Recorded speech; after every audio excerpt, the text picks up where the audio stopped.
And welcome to another LEGO set review. This is set number 75211 Imperial TIE Fighter. It's got figures from Solo movie. I watched it, it was alright. It wasn't great, it was just like an average episode of Clone Wars. So that's good, I guess, because it's not the abomination that is The Last Jedi. Rian Johnson sucks. So anyway, but I didn't pick this up because it was part of the Solo movie. Did I pick up anything from the Solo movie aside from this? I think not. I picked this up because it was just a good TIE fighter. And it just so happened to have Solo figures in there, which I honestly don't. Again, I just don't care, but I don't hate it. I just... No, Solo, yeah, whatever. Rogue One was definitely better than Solo, as side movies go. But anywho, good TIE fighter, I decided to pick it up. Inside, of course, you have the instruction booklet, which I didn't use. I was putting it in front of my computer, so I was just using the digital guide and whatever. So, and back of the box, really not much to see here, just some of the cockpits and stuff open, and the minifigures in more action-y poses, but yeah. This time let's look at the minifigures first. First we have the Imperial TIE Pilot, which I think has been the same for the past few years. The printing seems a bit nicer though, it's just the molding seems the same. Of course underneath you have that generic face, which whatever.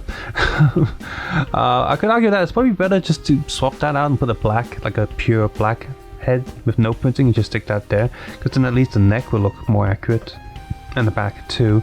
Not too much detail printing there at all really, but it's a decent enough figure, and of course you've got TIE Fighter, of course you have to have the pilot.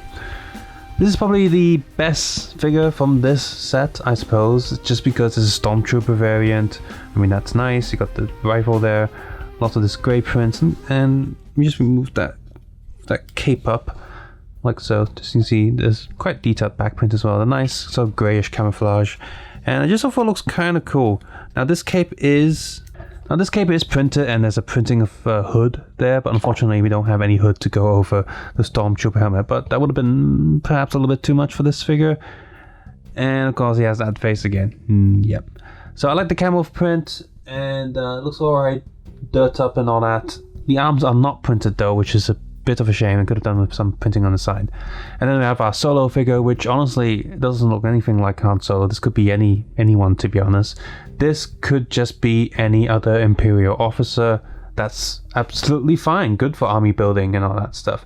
The overall print quality and detail is pretty nice, and I do like the colors. He also uses one of those capes. By the way, a little red print on the side of that helmet there. And some pretty detailed back printing there, which is for the most part covered by this cape, but again, because of customizability, you can remove the cape and be fine. He also has a slightly happier face on the back, which is cool. So yeah, nice Imperial officer minifigure. Doesn't have to be Solo. And then we have Beckett here, which again could just be a regular Imperial officer with a different face, which is cool because if you get a bunch of Imperial officers, they're all going to have the same head or a generic face expression. But say you have someone with a bit of a lip, so that's cool. Does it look like Woody Harrelson? They got the expression down, you know, I can see that lip and his eyebrows frowning bit. Yeah, that's got a tiny bit of Woody Harrelson, but of course the golden standard is still Sean Connery from The Last Crusade. That looks exactly like him. You pick that up and you go, oh, that's Sean Connery. Even if you don't play with Lego, you probably recognize him if you've seen that movie. So that's like the golden standard. But this is maybe out of a 10 of likeness, maybe like 6 or 7, so I can kind of see that there. This Solo one is like just 0. It's like no resemblance to ever. But yeah, overall this figure's pretty good. Got some silver pistols there, that's nice, I guess. Back print's not too special, and because it doesn't have any back face prints, a bit of a shame, but just because of the shape of the hat, it's not going to cover it. Still, nice selection of Imperial units here. Again, ignoring the actual character, these are pretty good. I want to add one thing, that I'm happy that this Stormtrooper helmet is not the redesigned one for 2019. Some of you may have gotten that Stormtrooper from the new images of the anniversary dropship set or the Luke and Leia Death Star swinging set. Some people say that's more accurate. I say those helmets are absolute rubbish. Why? Well, first of all, those helmets can't really rotate their heads. Even less than this. Like, look at this. This is already pretty limited, but you still move your head, and if you move it past the like the shoulder, it doesn't look too bad. Like the head looks up a little bit, like he's a little bit surprised, like but not too bad. But the new one, the front like jaw piece or the chin piece actually comes down, like he's allergic to something and he ate it, and then he's got a swollen neck. They look ugly and horrible. Just like the new Darth Vader's ugly and horrible. Like he's always looking up, like, oh, I've got a bloated neck and head, I can't look down. It's stupid. So I'm glad this Stormtrooper is not after done any redesigns and stuff. And then of course we have our TIE Fighter here, which I had the TIE Fighter with the light up Darth Vader from many years ago. And it was, let's be honest, TIE Fighter isn't that good, especially with how much LEGO designs have advanced. There's also been a lot of other TIE Fighters in between, of course, and also has been the Ultimate Collector's series, like the adult, huge, big size TIE Fighters. But I didn't want those because they weren't too, sort of speaking, to scale with the minifigures. I like the minifigures. I want vehicles that I can put the minifigure in and be based around the minifigures themselves. So I didn't pick that up. But what I like about this is that this actually takes, especially on the wings, it takes certain design aspects from the Ultimate Collector series and shrinks it down to minifigure scale.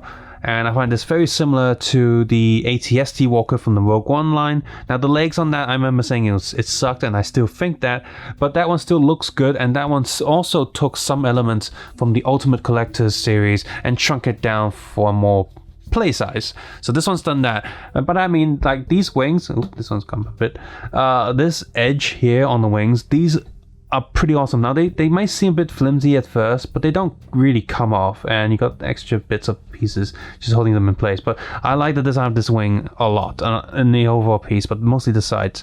This is all stuff taken from the expensive collector set, so that's awesome.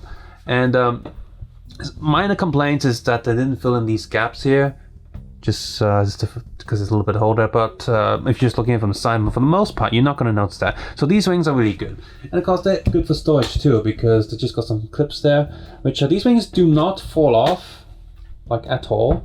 This feels very sturdy, unless you actually pull them off, and then they come off really easily. It's like, wow, this is actually pretty good engineering. So these clips are awesome, great for storage, because you just pull the wings off and put it somewhere, and just around there, you can just see that just to reinforce the whole thing, they actually have that use actual clips right there on the side. Now these normally in other sets are for articulation or that, but for here it's just to reinforce the joint. Great. Another great thing about this is there's no stickers whatsoever. So this is a printed detail, and another printed detail goes on the other side and the top of the cockpit door there. Unfortunately, this is not a transparent piece, so that's a bit of a bummer. But it's still printed nicely, and it still does open. So, of course, the front piece is printed too. So you open this up, and this is a droid body here used as the controller, and pull that down too, and you can very easily sit the pilot or any minifigure in there, and close that back up. Close these two. Cool. I also like that the play gimmick, these little shooters there, they don't distract. They're actually part of the design. This is really cool. Because look at TIE Fighters, they actually do have like two laser dots there where they fire from. So look from the front, looks great. The overall scale of this is pretty nice. Just look at the back for now.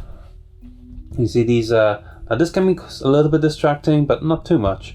And the overall look of the back is quite nice as well. So the overall presentation of this is just excellent. I like this TIE Fighter a lot. A little bit more on the pricier side, but for what you get, it's a very solid, very good build. This centerpiece is absolutely solid. It's great.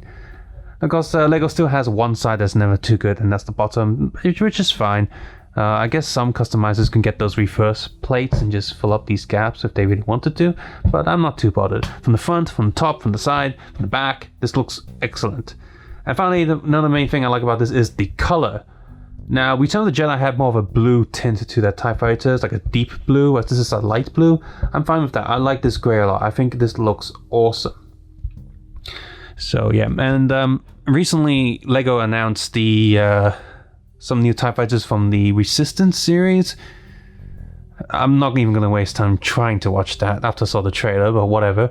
So there's some LEGO sets coming out of that, and there's some TIE Advance and TIE, what they're calling a TIE Interceptor, whatever.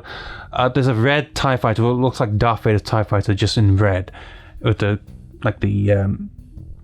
bent wings. That one doesn't use anything from this design. That one's not as good. Resistance aside and stuff, if the Lego set is good, I wouldn't care because it'll be another TIE Fighter.